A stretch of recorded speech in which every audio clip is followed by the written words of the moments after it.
It's around at 8:30 a.m. in Virginia right now. We are here for the sentencing of Juliana, the au pair that was involved in the case of the murders um of Joseph Ryan and Christine Banfield. Now, we covered this trial a few weeks ago, and quite honestly, I don't know if you guys can tell, but I forgot about the sentencing. I woke up and I was like, shit, I got like 10 minutes to do this. So good morning, guys. Hello. It's a little bit chaotic. How are we doing today? I was actually planning on doing something completely different today, but this is fine too. We got this. So Juliana took a plea deal and she testified against Brendan Banfield. And the reason why her testimony was so important was because she laid out the details, the specifics of the time it took for her and Brendan Banfield to concoct this very convoluted plan to have Christine Banfield murdered. They created this fake fetish account, pretended to be Christine, lured in Joseph Ryan, and he thought he was coming in for consensual sex. But little did he know that he was going to be ambushed by Brendan, by Juliana, and they were going to stage it as if he was the one that went crazy, and for some reason just decided to attack Christine Banfield. And so Brendan Banfield and Juliana, they were going to be the heroes who came in, and they were going to be the ones that tried to save Christine, and they did everything they could, but they were unable to do so, and that's why they had to kill Joseph Ryan. So we are here at the sentencing today, and because she took this plea deal, she is looking at 10 years max, but I looked at it again, and I think I saw that it says it's possible that she might serve consecutively. So yes, she's looking at 10 years max, but if she gets 10 years for both counts, which I think is what she's facing, I think, couldn't she face 20 years? I don't know. We'll see what Judge Penny says. So there is a recommendation made by the attorneys, the district attorneys, but Judge Penny can kind of like stray from that. So let's get into the sentencing. And good morning, everyone. How are you doing today? Hello, hello. How's it going? And it could be consecutive, right? Because I was reading an article, and that's what it said when I was looking this up a few weeks ago. All right, y'all, let's do this. They've already started. Get Judge Penny in here. We're gonna have some victim impact statements. Come to order. Okay. Let me just. You want to do the quick matter? Yeah, Friday the 13th. Judge, did you want to do that before? Yeah, let's just do that right now. All right, because Mr. Carroll, I think, is here. Mr. Carroll, if you want to come forward, just on the case of Commonwealth versus Brendan Banfield, Mr. Banfield's presence has been waived. Mr. Carroll is present, and Commonwealth is present. Wow, Brendan Banfield is not even in the courtroom. Why, Brendan? Why don't you want to be here? This comes on your Commonwealth's motion to seal 2 of the defense exhibits, correct? Judge, yes, 2 exhibits, and we're actually going to orally add 2 more. We have been approached by Mr. Phillips, representing Inova Hospital, and a member of the public about another case that includes, or I'm sorry, another exhibit that includes personal information. So the exhibits, the defense exhibits we would ask to seal are 120, Right. 121, Okay. 122, and 123. Right, and that has protected patent information, is that correct? Protected health information or protected personal information. Okay. All right, okay, so I got you. All right, any objections? No objection, Judge. All right, we'll go ahead and seal those for, I assume there's many patient information in there, is that what it is? There, yes. Okay, Yeah. so 120, 121, 122, and 123, correct? Yes. All right, I'll grant your motion. That's fine. Thank All you, right, Mr. sealing some stuff. Is the audio okay? There's no subtitles, so I'm so sorry about that, guys. All right, Commonwealth versus Magalhaes. Subtitles are not available. Good morning, Mr. Campbell. Thank you.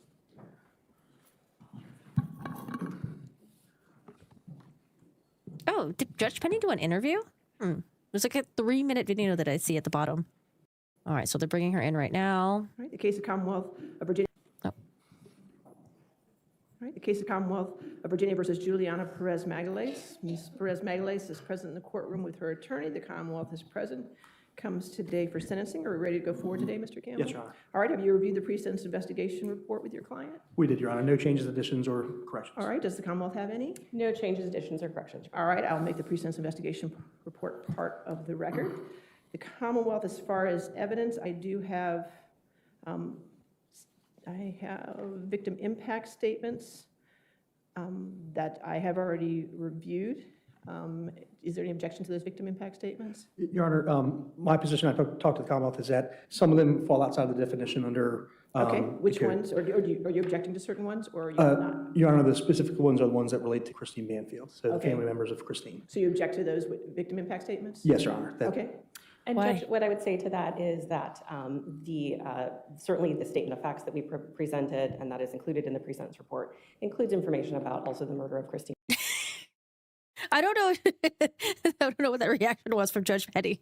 What I would say to that is that certainly the statement of facts that we presented, and that is included in the pre-sentence report, includes information about also the murder of Christine Banfield. I understand that this charge itself reflects the killing and the murder of Joseph Ryan. However, I do think that the voices of Christine Banfield's family are important in this hearing as well. I understand, but he's only been charged with the, Oh, I see. Okay, so it said consecutively, but that was the other thing that I was wondering too, is she only charged with the manslaughter of Joseph Ryan and not Christine?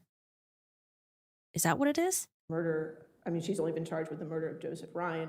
So the only victim impact statements the court can consider are the ones based on which the Commonwealth has charged her with. Okay, so no consecutive, no 20 years. Got it. Okay, that's what I was wondering before this started. So I can only take into consideration the victim impact statements from Joseph Ryan's family. Understood, Okay, Your Honor. so I'll do that and I'll grant your motion. Okay? All right, do you have any other evidence? Judge, I do, in light of the court's ruling, I'm going to have 2 witnesses to Okay. call.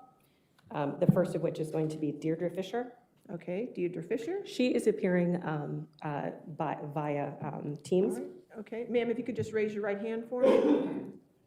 Do you swear or affirm to tell the truth under penalty of law? Yes. Okay, Good morning, Ms. Fisher. Good morning. Could you please state your name for the court? My name is Deirdre Maureen Fisher. And can you tell the court your relationship to Joe Ryan? Joseph Ryan is my son. And can you tell the court of any psychological injury that you have received resulting from this offense, or any changes to your personal welfare, lifestyle, or relationships resulting from this offense? From the reporting, so I did hear that Joseph Ryan's mom was not in the trial. I think it was probably too difficult for her, but his aunt was there the entire time. But we did hear from his mom, though. His mom did do some interviews recently. Offense? Is this outside of the statement that I No, ma'am. am going to read? You go ahead and read your statement. Oh, so I read it now? Yes, Is ma'am. that correct? Yes, ma'am. Okay. All right. Thank you, Honorable Judge Penny S. Ascaretti, for giving me the opportunity to talk about the impact of the murder of my son, Joseph Nathan Ryan. My baby boy was born 2 days before Christmas, making that our special holiday. His middle name was Nathan, which means gift. Since Joe's murder, I haven't been able to take down my little Christmas tree, which sits behind the urn with his ashes. Oh, so sad. I say good morning to him each day when I turn on the tree's lights. But of course, that's not Joe sitting there. He can't say, I love you back. When Joe was taken from me cruelly and callously, murdered by Juliana and Brendan on February 24th, 2023, I lost so very much, more than I can possibly name. I lost my confidant, someone who knew me deeply, listened without judgment, offered advice with my best interests at heart. I lost my biggest ally and my cheerleader. That empathetic voice saying, Mom, you got this. Mom, you should be kinder to yourself. I lost my rock and protector. The person who flew down repeatedly to take care of me when I had cancer.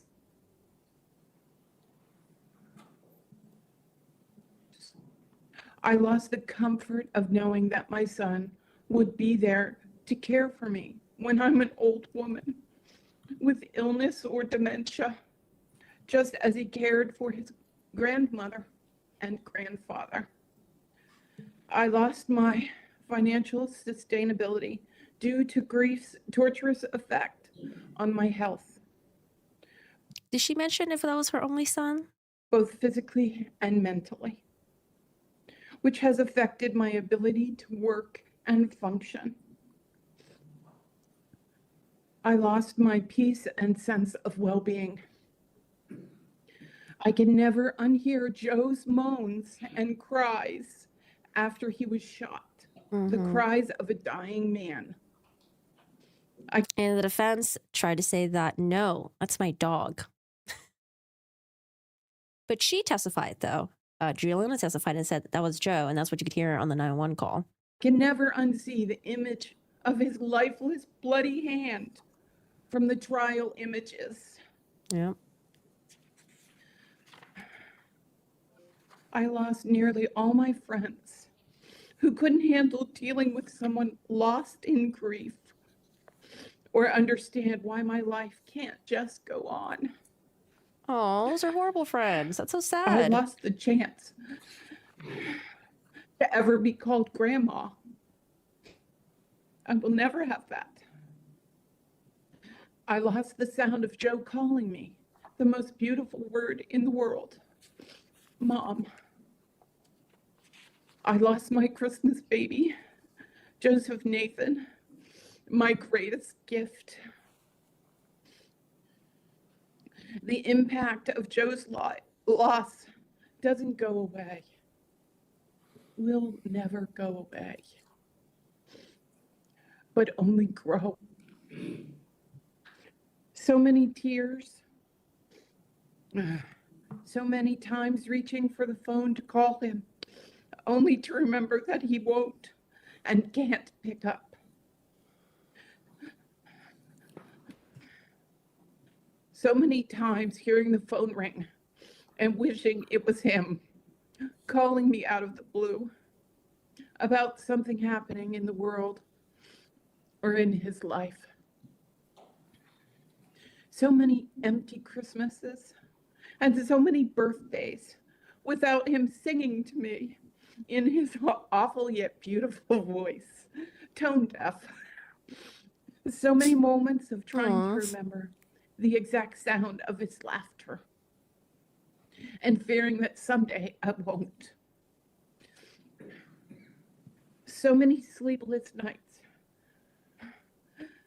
so many nightmares of his brutal murder and fear, confusion, and of the pain he must have felt.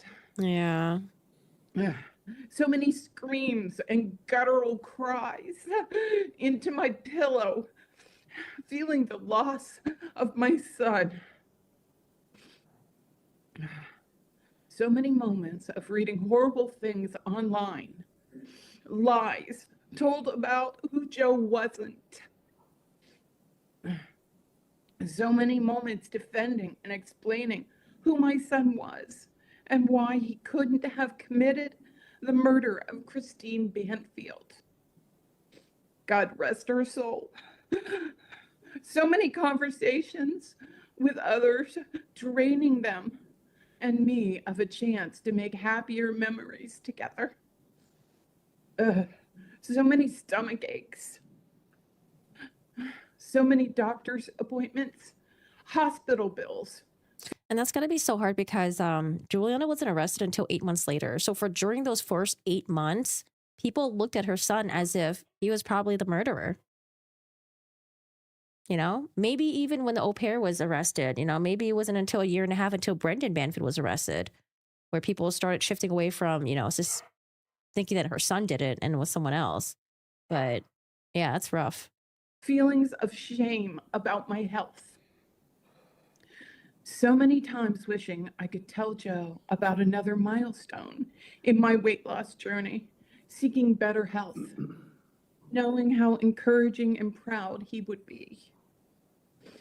So many lost moments, so many moments of loss. My son's life was used and thrown away, seen as worthless and utterly disposable. Disposal by those who plotted and executed his brutal murder. Do I think or dare hope that there will be justice for Joe's death? For my loss as his mother? I don't believe that's possible.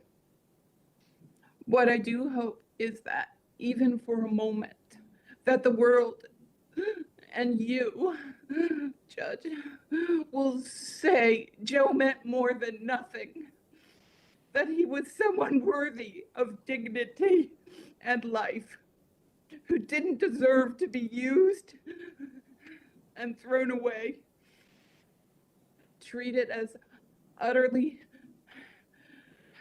disposable.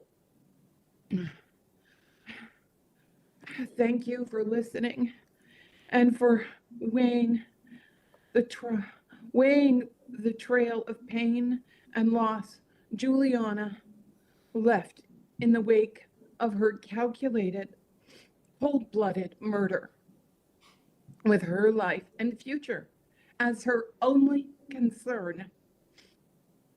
My son, Joseph Nathan Ryan, was not and is not disposable. Thank you for listening. Thank you, By the way, Brendan Banfield waived his appearance to be here today, so that coward. Ms. Fisher. Please answer any questions that Mr. Campbell may have. All right, cross-examination. No cross-examination. Wait, hold on a second. They do cross-examinations during victim impact statements? Oh my gosh. That's kind of ruthless. I had no idea they did that. Okay, thank you, Ms. Fisher. Okay, but no crossing. That's good. All right, your Let's not next cross her. witness. Judge, the next witness that I have is going to be Ms. Sangeeta Ryan, who is present in court. Okay, Ms. Ryan. Hey, Joe. Hey, Go Lucky. Good morning. Hey, Maverick. What's up, Rain? I haven't seen Criminal Minds, but I heard it's good. I know. She retires in July. Judge Penny. Do you swear or affirm to testify truthfully in this case under penalty of law? Thank you. Oh, is this the aunt that's been at the trial?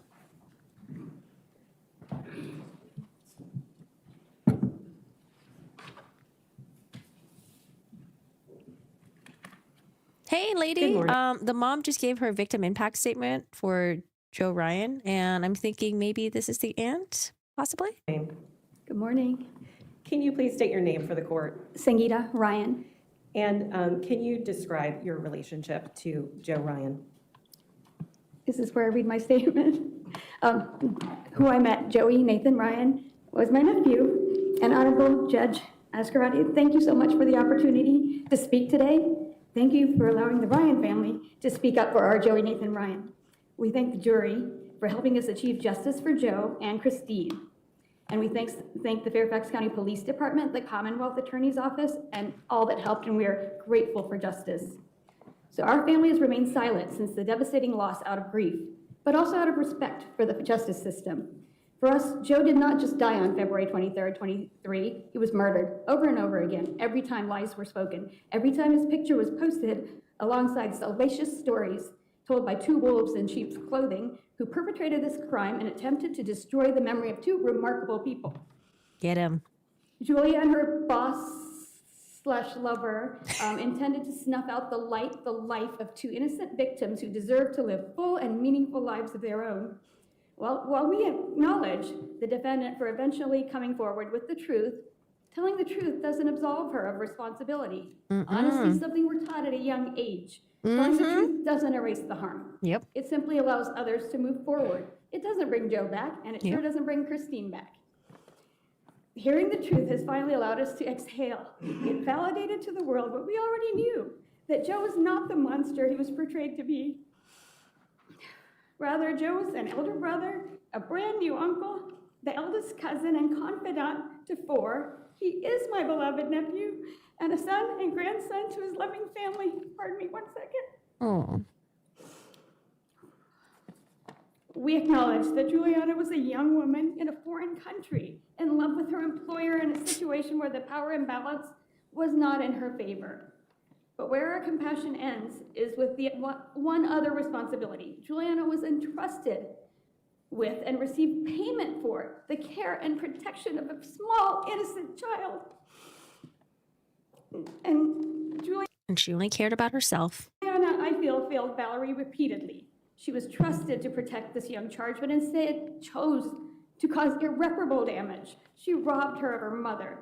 She stole childhood memories. She chose to partner in the brutal assassination of her mother's character, as well as her beautiful being. The defendant and her boss/boyfriend convinced Valerie that a stranger broke into her home and killed her mother when in fact the monsters were the very people who cared for her after the loss. Juliana and her boss worked to erase her mother's existence and credibility and place the blame on an innocent man. Our hearts go out to all of Christine and Valerie's family. What an absolutely incredible person she must have been. But may I tell you about Joe?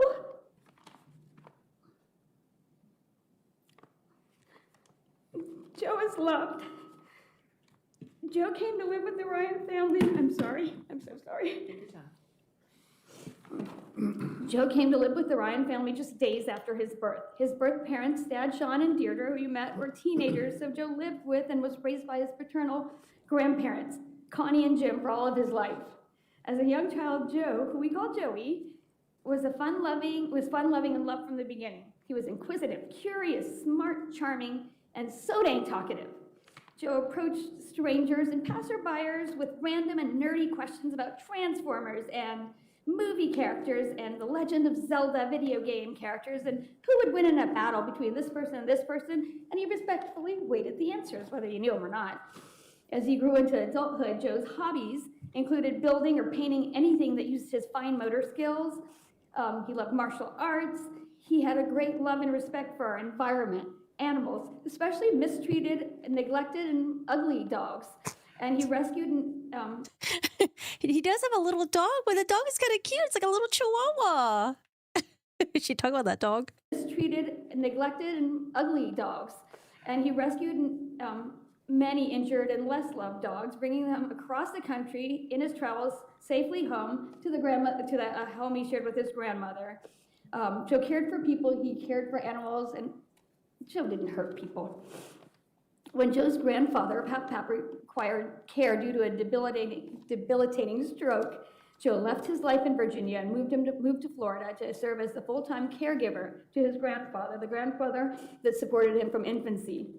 When Pap developed dementia and had to move into a memory care facility, then Joe moved back to Virginia where he began to take care of his grandmother, who had begun to experience health problems of her own. Joe took over transportation for medical appointments, hospital procedures, food shopping, and the bond between Connie and her grandson was as close as that of a mother and child.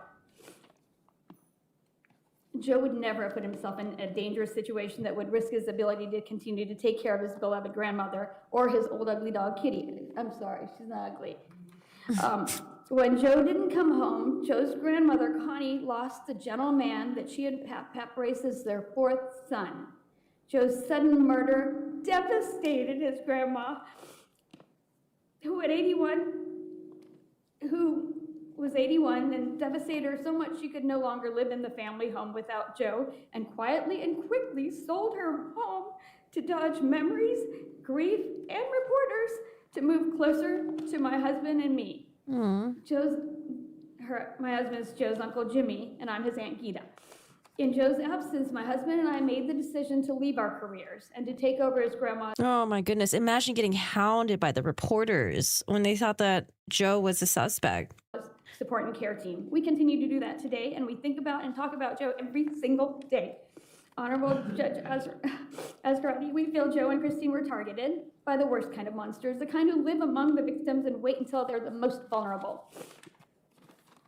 We feel as a woman, a caretaker, and as a daughter, Juliana had opportunity to stop this brutal assassination. We think she could have warned Christine. We think she could have warned Joe that morning. This could have been a very different ending where Juliana saved 2 lives. But that's not. She wanted to steal Christine's life. Rain, usually we don't make comments on people's appearance, but I can't lie if I didn't think that the entire time throughout the trial, dude. Every time I saw Juliana or like the body cam footage, I'm like, dude. At least she should have done the job for which she was being paid to protect a child. She did not. Looking like a So big-headed many troll. opportunities to do the right thing, and Juliana over and over chose not to. And while we acknowledge that she found the strength to tell the truth, it doesn't absolve the responsibility. So today we leave here, finally standing as Joe's family. This nightmare's ending. It's our hope that Juliana doesn't walk free, but continues to reflect on how she became capable of doing this, so that when she does return to Brazil, she never victimizes another person, never betrays another child in her care, and never again places selfish desire above human life. She doesn't deserve to profit We hope that can be enforced. The reality is, though, she will be free one day, and our hope is that she carries the weight of the lives destroyed, that Juliana chooses to live as a decent person, and that she is truly remorseful. The sentence that Juliana receives today is not the only one given. We all carry a life sentence of grief, even after hers ends. We ask for peace. We ask to be allowed to move forward. Today we move forward by returning Joe's kindness to the world. We say his name proudly. We invite the world to finally know the man we protected in silence for so long. He is loved. We miss Joe, and our family is devastated by the way he was ripped from our lives. Joe won't complete painting his unfinished Warhammer 3D figurines. He won't compete in any more live-action role-playing battles with silly, hand-created foam weapons, nor his mixed martial arts or video game battles. He'll no longer bore us with lectures about eating organic food over junk food, but it's with our hearts we thank you, Honorable Judge, and the jury that was here, members of the court, the police, the detective, the prosecution team, the victims team, and all the witnesses who supported justice for Joe. Thank you so much for listening. Aww. Please answer any questions that Mr. Campbell might have. Any cross-examination? All right, no questions. All right, you can Thank go you back so to your much. seat. Thank you, Mr. No questions for I don't have any cross-examination. further evidence, but I do want to acknowledge to the court that the family of Christine Banfield is here today. You can see them to your honor's right, All right, thank you, along ma'am. with Joe's family. All Thank you. right, thank you. All right, Commonwealth's arrest for evidence. For the defense residents, I do have for your evidence the memorandum of support of sentencing, which I have reviewed, in addition 3 letters that you have provided Yes, as Your well. I reviewed those as well. Your Honor, I'm going to hand up a few. Yeah, so she's only facing the charges for Joe Ryan, which I actually did not know. So she's facing 10 years for manslaughter of Joe Ryan, and that's the reason why there are no victim impact statements from Christine's family. Certificates that, Mr. President, they can just be made part of the record, Your Honor. Okay. Are And these no okay further to evidence. can be part of the file, or do you need copies? We can make copies of them if you'd like. That'd be fine, Your Honor. Okay, Thank we'll you. make copies. All right, I think it's the Just review defense them. attorney's turn.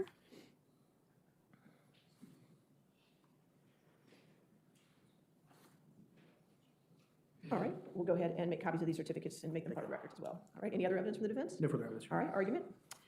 Judge, the Commonwealth in this case, as the court is aware, made a recommendation, and the Commonwealth stands by that recommendation. All right, argument, Mr. Campbell? Thank you, Your Honor.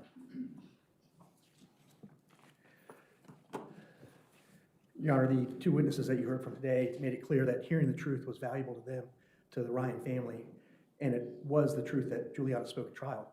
And ultimately, it was her testimony that likely resulted in the conviction of Brendan Banfield. Until her cooperation, the Commonwealth had only a theory. They had circumstantial evidence, but no direct evidence. When Juliana finally came forward, she offered that direct evidence of what crimes she'd been involved in and what crimes were committed by Brendan Banfield. Your Honor, our position is that justice requires that the court follow the joint recommendation of the parties. Justice requires it because it was an arm's-length agreement made by an experienced prosecution team with the approval of the head of the office, with the knowledge of all the facts and circumstances of the case, not just the facts of the case, but issues that would be presented at trial, presentation of evidence and witnesses, sentencing guidelines, and many other factors that the parties consider beyond what the court might realize. Justice requires it because Joseph Ryan and Christine Banfield and their families deserve justice. By accepting responsibility in this case and cooperating, we avoided 2 trials. We assured the finality of the decision in this case, and we gave the jury and the Commonwealth and the court confidence that Brendan Banfield would be convicted, as he ultimately was. She was incarcerated for 1 year, okay? Wasting time for 1 year before she finally spoke up and took the plea deal. Justice requires following the agreement because every individual that makes Following the recommendation. recommendation, yes, Thank Your Honor. you. And I addressed that in my memo, of course. Every individual that makes a difficult decision to cooperate does so with the belief that the recommendation would be followed or at least considered by the court. The Commonwealth, the courts, and prosecutors in courts everywhere in the country rely on cooperating witnesses to do what Juliana has done in this case, which is to speak the truth and offer direct evidence of crimes, including those cooperating witnesses that they themselves have committed serious offenses. When the prosecutor makes a promise, the court ought to give it serious weight. Your Honor, I'll say I'm disappointed but not surprised that the Commonwealth didn't advocate today for the recommendation. I have deep respect for Ms. Bristler and Ms. Sands and the prosecution team. I suspect that this is frankly because of public sentiment regarding the agreement that they made. Recommendation. I'm going to continue to make I that mistake. understand. Your Honor, I just want to touch on a few things that I've just reviewed. Yes, yes. Your Honor, the importance of cooperation. Ms. Sands did communicate to me that she interviewed the foreman of the jury, who said 3 things to them, 3 things that Ms. Sands relayed to me, that they believed Juliana Magalhaes, that her testimony was integral. That was the word that Ms. Sands used. In other words, central to their decision to convict Brendan Banfield. And third, that they didn't believe Brendan Banfield. Your Honor, that is important for the court to consider because, again, up until her testimony, which was presented first in the Commonwealth series of witnesses, the Commonwealth had only a theory.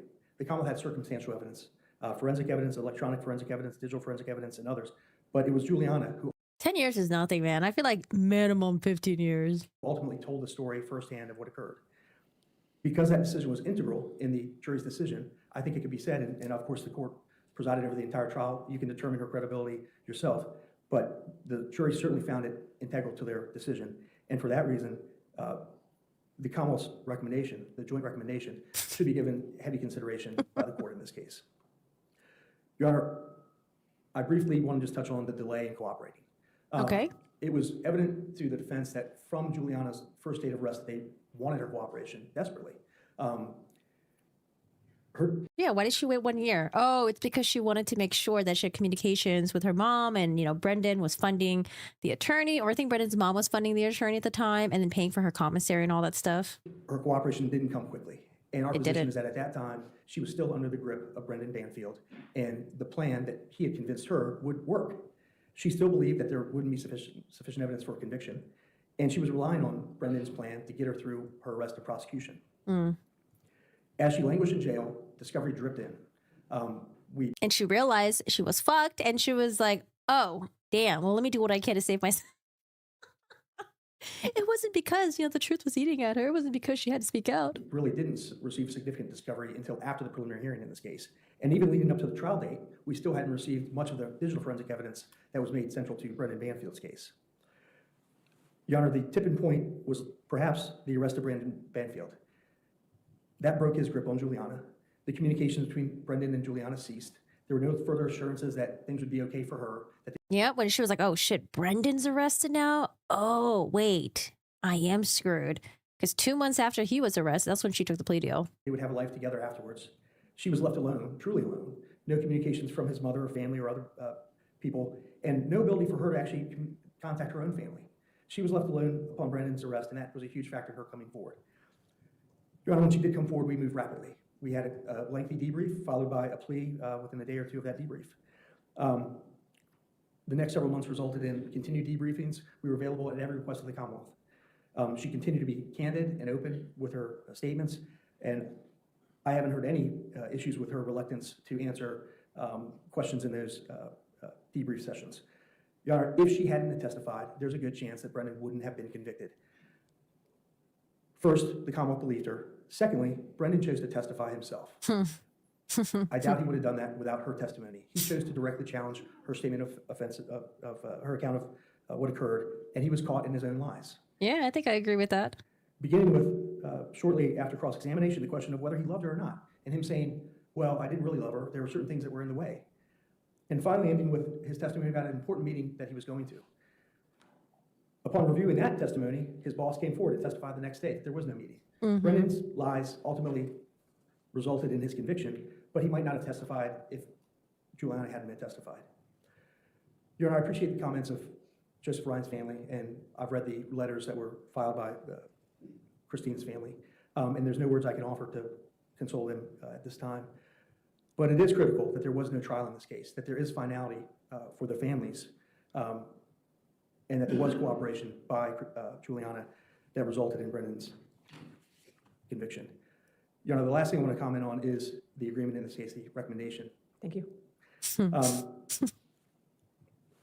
I had hoped, the language of the plea agreement says that the Commonwealth recommends. It doesn't say they have to get up and advocate or pound their fist and argue to what extent the cooperation was important. But the court can weigh that yourself. It was critical. Her cooperation and testimony was critical to the outcome of Brendan Banfield's case. This was an agreement for a recommendation that was made with full knowledge of what the facts were of the case and what public sentiment might be regarding the agreement for Juliana in this case. The agreement was made anyway. Recommendation. The recommendation was made with the input of all the victims, of the police department, and all the important people as required by law. And there was no pushback at that time, Your Honor. I have a position in my sentencing memo whether this is an agreement or a recommendation under A1A or C. I'll maintain that argument, Your Honor. I ask that the court follow the joint recommendation of the parties. She looks impose an active sentence so- of no more than time served in this case. She looks so nervous over there. Thank you, Mr. Campbell. All right, we have to hear from Juliana. Ms. Perez Magalhaes, if you could stand up, please. If you could stand up, Ms. Perez Magalhaes. All right, I want to have her on real time. No sped up. Is there anything you wish to say at this time before sentence is imposed? Whew. Yeah, I would like to read a statement. I have caused you all pain that cannot be measured and forever changed so many lives. I pray for forgiveness from the Benson family and from Joseph Ryan's family and from Valerie. I will never forgive myself for the pain caused. I hope that my cooperation in this case somehow begin to help repair the damage caused. There is nothing I could possibly do to make it up to you, to your loss. Sorry. There are so many regrets, but this is my biggest. That's a tragedy I have been carrying with me, and I will always do.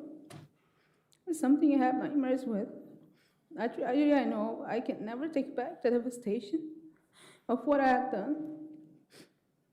I know that my remorse cannot bring you peace. I hope you might someday understand that I truly do not believe that his plan would have actually happened. What? I have grown so much over the past 3 years. What? No way. I don't believe that part. You might someday understand that I truly do not believe that his plan would have actually happened. She lost me when she said that. Everything else was like, okay, maybe there's some sort of like, she does feel really sad. She feels like she fucked up. She was just like, maybe one day you guys will understand, but I truly did not think his plan was really going to happen. Excuse me, ma'am? Y'all both had firearms. You guys went through with the plan. What are you talking about? This cannot bring you peace. I hope you might someday understand that I truly do not believe that his plan would have actually happened. I have grown so much over the past 3 years. I look back at my younger self at 22 years old, falling head over heels for someone 15 years older. They only seen his good side and clinging to someone that showed me love. I lost myself in a relationship, leaving my morals and values behind, and putting even my loved ones through this. My time in jail has been a time of reflection for me to better myself in more ways than I realized I needed. I had to find myself again. That's when I truly found God, when I had lost the desire to live, when I wanted to die.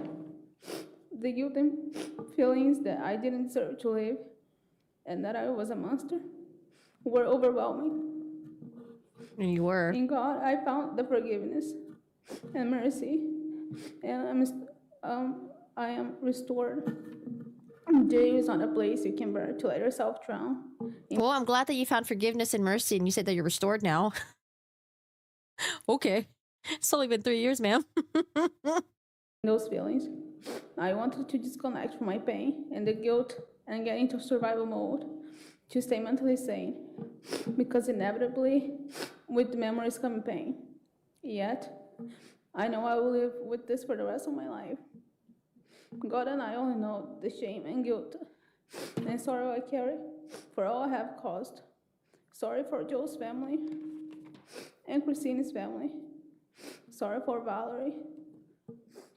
And She had no regrets when she moved into the master bedroom weeks after the murder and then took down pictures of Christine and put tacky photos of her and fucking Brendan. And they were so big as if they really had to prove something. It's like, excuse me, you already killed 2 people. What more did you have to prove? For all I have caused. Sorry for Joe's family and Christina's family. Sorry for Valerie.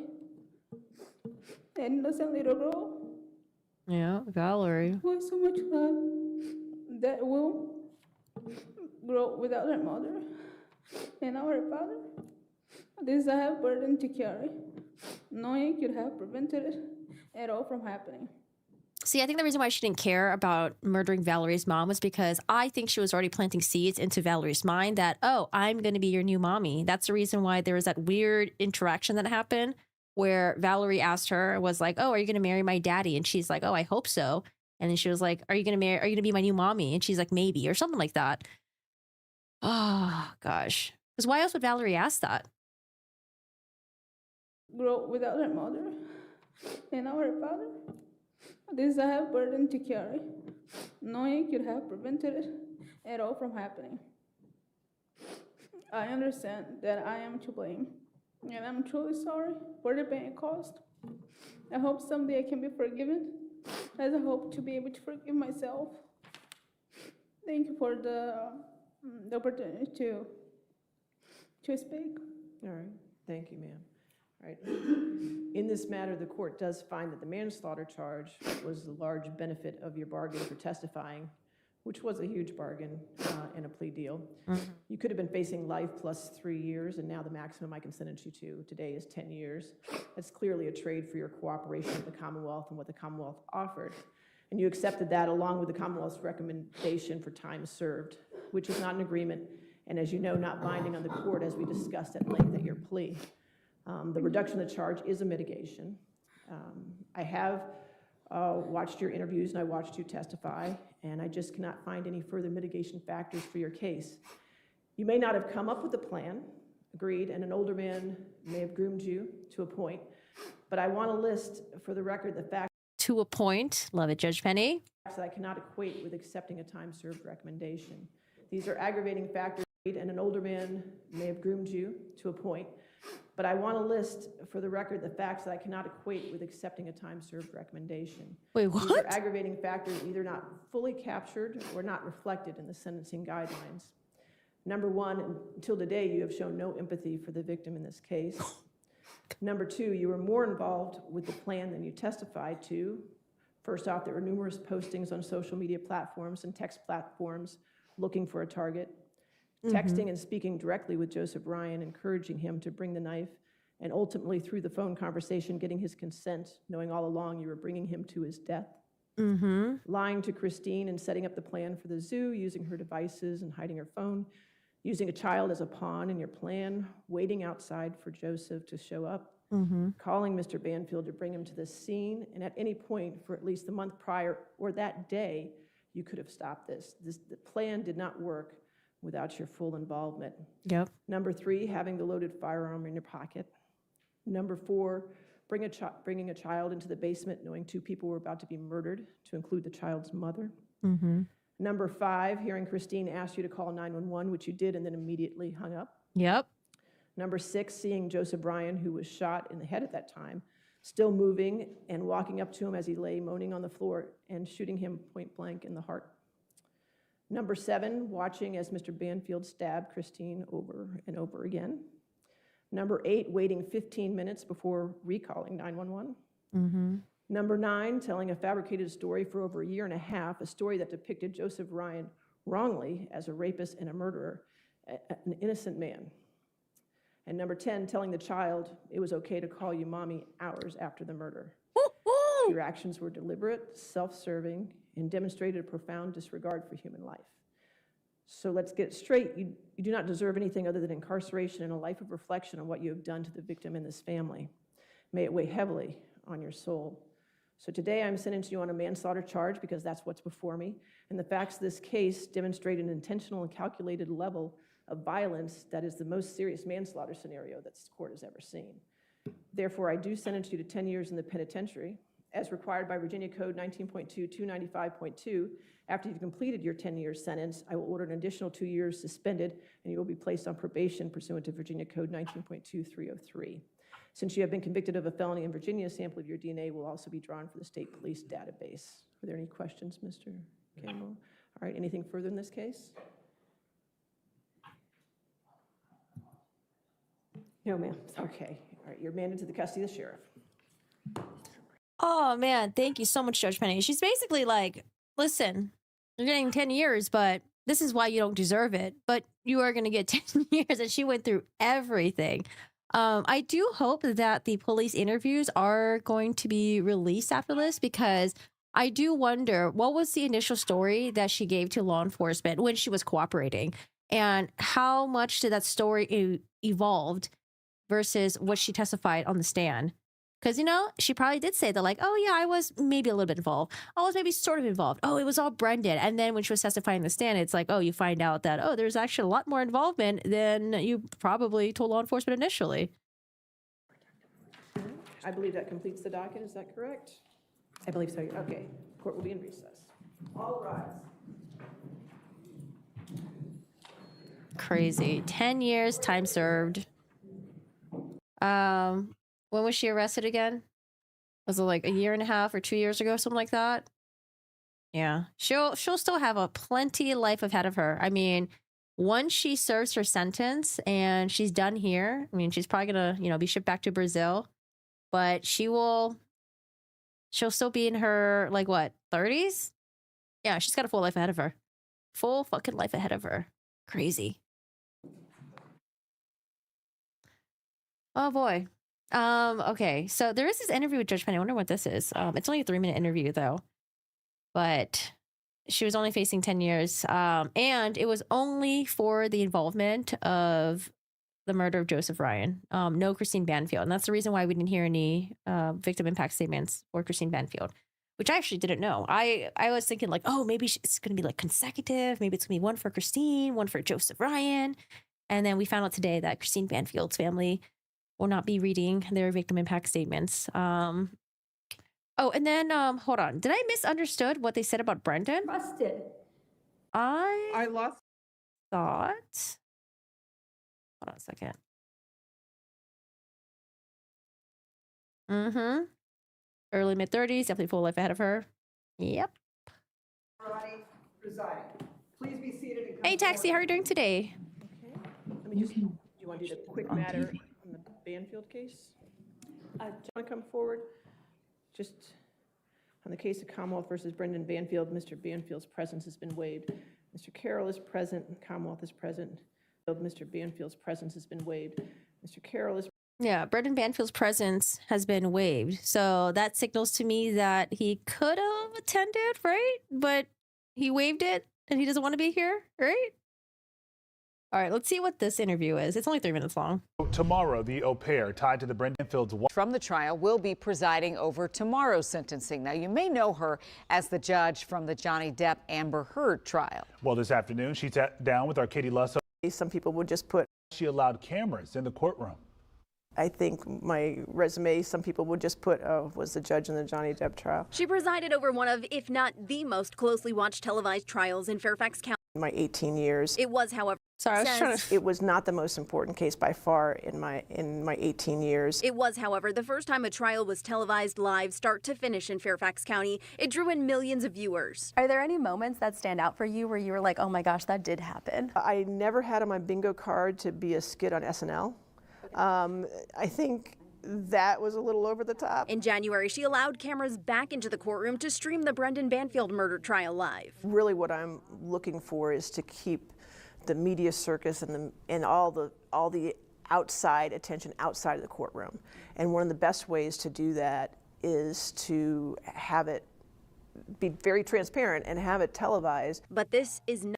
I wish most judges were like this. Yes, we need transparency. Not a show. I don't want to waste the jury's time anymore or witnesses' time, or for that matter, my time. We want to make sure everybody understands this is a courtroom, a court of law. We are here for a purpose. How do you navigate the challenges of knowing so much is out there and also protecting the case? It's very important to hone in with the jurors and focus on them, because that's the only issue with social media that you have to worry about is the jurors. But the orders are very clear. She says she trusts the jurors because at the end of the day, this is just not a sensational story. These are people's lives. She says it's the work that she's done out of the spotlight that she's most proud of, especially. Oh, is that a young Judge Penny? These are people's lives. She says it's the work that she's done out of the spotlight that. Yeah, or longer hair. She's most proud of, especially the Veterans Treatment Docket. The program launched in 2013 and helps veterans address issues that led them into the justice system. They went to war for our country that they are having these issues, and it's really a duty of all of us to help them to heal. She herself served in the Marines before going through law school, serving as a prosecutor and going on to make history as the first female chief judge in Fairfax County. As you can see, from the photos, I look a little different than some of the past chief judges. An honor she does not take lightly. It's almost a responsibility of women judges or judges of color to go out and make sure that their voices are heard in the communities so they can be that example for little girls or anybody that wants to really say, hey, you know, there's somebody who looks like me, I can do that job. After 18 years on the bench, she'll retire in July. Leadership means knowing when it's time to pass the baton on so you can have new voices and new perspectives come to the bench. When people hear your name, yes, how do you want them to think of you and remember you? Knowing that they've come to my court, I wanted them to be prepared and be professional, but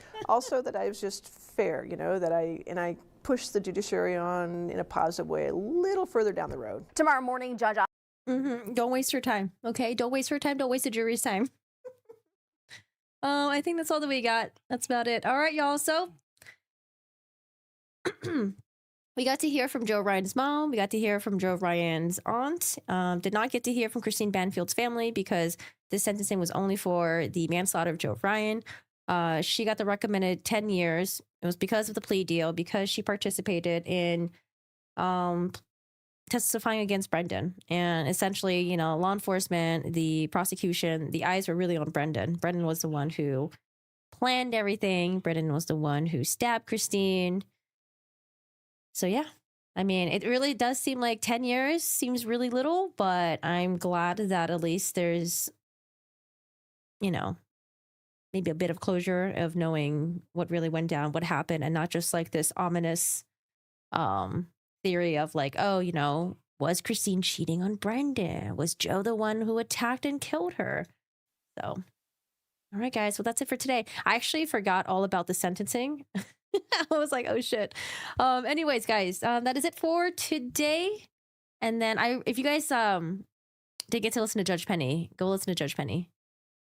I think Judge Penny did a great job. She essentially was like, hey, you don't deserve this 10 years, but, you know, I'm following the sentencing recommendation. But your participation was way worse. Very egregious. He's my favorite judge from the trial you cover, Corgi. I have a lot of favorite judges. I have a lot of favorite judges, a lot of favorite prosecutors, defense attorneys. But Judge Penny's definitely up there. I like the way that she runs her courtroom. And I think one of the most important qualities about a judge, I mean, of course, you have to be fair and stuff like that, but you need a judge that knows how to just make sure things are running smoothly in a courtroom. Oh my gosh. If you guys ever watched the Crumbly trial, the one where both sides were kind of batshit crazy, like the prosecution team, they were kind of crazy. The defense attorney, she was wild too. Okay. Like, I don't know, the two of them on both sides were just going at it, and the judge just could not control her fucking courtroom. It was so crazy to watch that. She seems like a nice judge, you know, a little passive, but she just it didn't seem like she had her shit under order. Like, both sides were just going at it, and she just had a hard time getting them to calm down.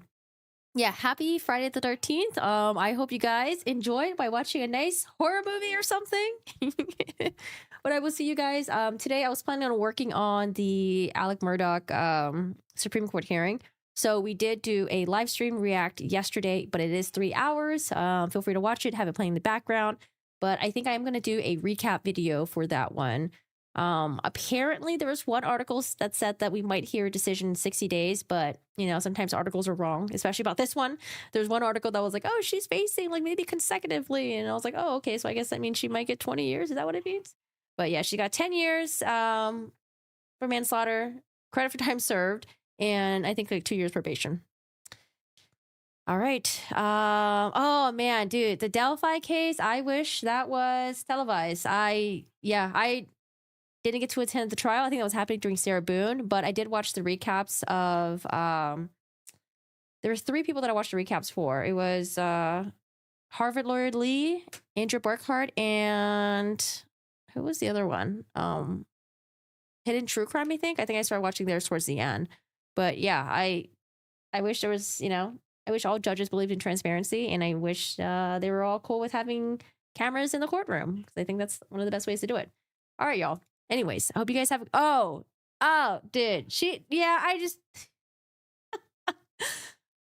Judge Bev just has this, like, lack of confidence that I sense from her that I just don't like when I'm seeing judges. Yeah, I feel like if you're lacking that confidence and you're kind of just like, Like, I don't know. Yeah, she's one of like my least favorites. Definitely for sure. All right, y'all. Hope you guys have a good one. You guys take care, and I will see you guys later. Keep an eye out on the Murdaugh recap video. Again, Corey Richards, they seated their jury. They picked their 12 juries, 8 seating of juries, and then 4 alternates for the trial. And I think they did it all within like a day or so. So nothing's going to happen next week, but the week afterwards, we'll have opening statements, and we will be live streaming the Corey Richards trial. I will see you guys there. Let's have a day off. It's a oh, yeah, it's like, hey, let's be out of here by 4 o'clock, okay? Chop, chop. I got things to do. All right, y'all. Join the Discord if you guys haven't already. That's how you guys get the notifications, the heads up that I'm about to go live. And I think it's the most reliable way. So feel free to join that. Have your notifications on. As for YouTube, have that bell highlighted, and then make sure you click on all so you guys get the notifications when new videos come out and when I go live. All right. Other than that, guys, I hope you guys have a good one. Have a wonderful weekend, and I will see you guys. And I don't know. I think apparently it's a holiday this Monday. Yeah, but not everyone. I don't think everyone gets a holiday. It's like a bank holiday. All right, y'all. I will see you later. Take care. Bye.